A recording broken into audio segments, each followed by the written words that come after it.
Okay, so on this weird afternoon or evening-ish type of game, the Ottawa Senators find a way to win when trailing going into the third period. The Calgary Flames, by the way, have not lost a game when trailing going into the third period. And like I said, the Sens and Philip Gustafsson once again find a way and continue their mastery of the Calgary Flames this year. Some lineup notes in this one. Austin Watson out with an injury, 4 to 6 weeks. That's unfortunate for him. But with injury comes opportunity for someone else, and that opportunity today would go to Alex Formenton, who Sens fans have been dying to see up here with the big club. His first big club action in over 2 years now at this point. November of 2018 was his last game in a Sens uniform. He's been in Belleville the last couple years, or the last year anyways, year and a half now, as he finished up the 18-19 season at junior. So Formenton, I was excited to see him get in.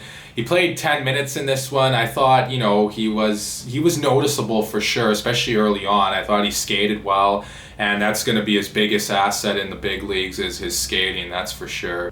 So let's talk about the game. Not much going on in that first period. It was scoreless. I thought Calgary maybe had the slight edge in play there, but nonetheless, Ottawa hung in there pretty well with them. And then in the second, again, not a whole lot going on. Just nothing. And then bang, all of a sudden, 13:37 into that second period, Mark Giordano would just take an innocent-looking slap shot from the point. It would beat Philip Gustafsson and go into the net to make it 1-0 for Calgary. And initially the commentators thought Dylan Dubé got a stick on that one, but it looked like it did nick off the aforementioned Alex Formenton's pants and into the net. An unfortunate break for Formenton, and it's 1-0 Flames. I just want to point out that through 40 minutes, I thought Calgary was probably the better team slightly. I just felt they were in Ottawa's end more. As far as quality chances go, I don't think Calgary really highly outchanced Ottawa as far as high danger chances go. But I thought the Flames had more zone time in the Sens end, but I thought the Sens did a good job of keeping them to the outside for the most part. So then we get to the third period, and this is why everyone clicked on this video, hence the title, The Comeback Kids. And yes, this is where the comeback would begin, as 4:48 into that third period, Josh Norris would score his 8th of the season, his 3rd goal in the last 4 games, assisted by Evgeny Dadonov. It was a nice play. Tkachuk chipped it into the corner. He hit the Flames defenseman, I believe it was Hanifin, but it was a really sweet play by Dadonov to get that puck, pass it out front. Norris times it home. Josh Norris has an underrated release on his shot. This one was kind of more in close, this goal, but yet nonetheless I do think he does have an underrated, I should say, release on his shot, and he uses that shot to get the Sens even at 1. And I really like the way Josh Norris's game is trending. I thought earlier on, he was getting some assists and he wasn't, playing bad or anything, but he wasn't really, being a difference maker offensively for the most part. I thought early on in the season he played okay, but now I think we're starting to see him heat up offensively and score more goals, and that's really bodes well for the Sens here and the upcoming future, and not only for the near future, but hopefully for the long-term future as well. And I said I thought Calgary was the better team in the first 40 minutes slightly. Well, after Ottawa scored that goal just over 5 minutes in, the Sens really took the play to the Flames. They were all over them. They were buzzing around, and in one particular shift leading up to the Chris Tierney goal, the Sens were hemming the Flames in. I believe it was Lucic and his line mates. They really hemmed those guys in. And they kept them out there for a long time. Eventually that would lead to the goal. Chris Tierney cleans up the rebound in front of the net to bang it past Jacob Markstrom. That one's assisted by Chabot and Riley. Chabot had the one-timer from Riley. Markstrom makes the save. Tierney uncovered in the slot again. The Flames should know better from last game that you don't leave a dangerous sniper like Chris Tierney in the slot all by himself. But nonetheless, the Flames don't pay heed to that. Tierney scores, and it's 2-1 Ottawa. Of course, I'm just kidding about Tierney being a really dangerous sniper, but he is a very serviceable player in all honesty, though, and I'm really happy to see him get going a little bit here offensively, as it was quite a while before Monday night that he had scored. And the Sens get a power play with about 2:40 something left. I forget exactly what the time was. So they get the power play, and you're thinking, okay, this should be just about game over. They're up 2-1. They've been playing okay defensively. They have a man advantage now. You got to take advantage of the man advantage, not necessarily score on it, but at least kill the clock. And they're doing a good job of killing the clock until Brady Tkachuk takes a penalty. The puck, it rang around the boards. Tkachuk tried to keep it in. He loses a foot race to, I believe it was Derek Ryan.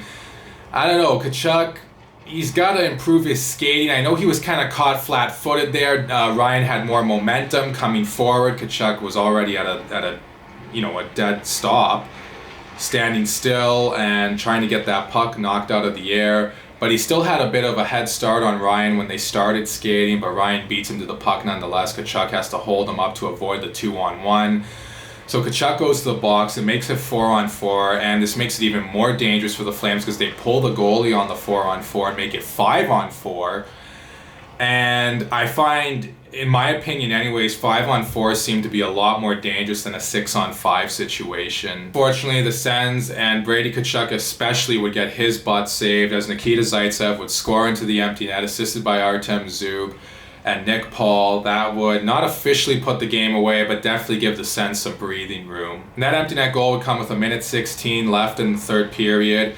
So there's still time though for Calgary to come back, and we have to remember once the penalized Calgary player comes out of the box, because Tkachuk took the penalty just over halfway through the Sens power play, that will give Calgary not only a 5-on-4 advantage, but a 6-on-4 advantage. So essentially, a 2-man advantage because they'd pull the goalie again. So the Sens aren't quite out of dodge yet. And I just want to mention the penalized player, Nesterov, very dumb penalty that he took on Stützle.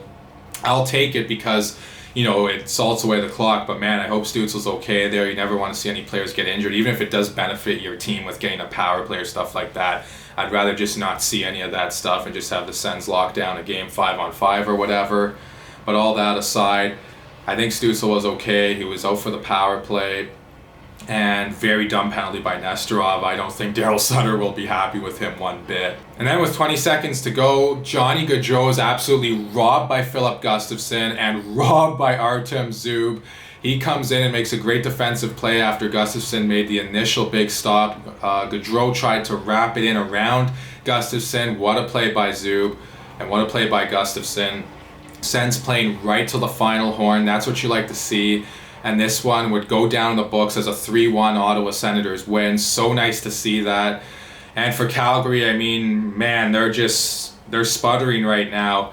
And for the Flames, you lose 2 in a row to Ottawa, and you only score 1 goal apiece in each of those games. And Ottawa's a team that's way out of the playoffs, and the Sens, I don't know, maybe they're trying to play spoiler. I think it's good that they're still trying to, play hard right till the very end against anyone. And, if you spoil these teams' hopes, then that's too bad for them. Alex Formenton, circling back on him, like I mentioned earlier in the video, I thought he was noticeable. He didn't play much in that third period. DJ Smith trying to go with a more experienced group to close out the game, especially once the Sens got the lead. I did see him get a few shifts, though, when the Sens had the lead. But for Formenton, I thought he was good. He was skating, and if he keeps skating well, that's something that's going to keep him up with the big club for a long time. So those are my thoughts on this game. Let me know what all of you think in the comment section below. Are you kind of mad about the Sens winning? Do you want the Sens to tank still? I don't know. For me personally, I'm kind of half off of Team Tank. Sometimes maybe it's better if they do tank, especially when they're playing bad games or whatnot. And after you see a game like this, I don't know, it's kind of nice and fun and exciting to see these young guys gelling together and winning some games that, they're meaningless probably at this point, but maybe it bodes well for what's to come in the future. So let me know all that and more in the comments down below. Please like and subscribe and share this video. Thank you all so much for watching, and I'll talk to you again soon.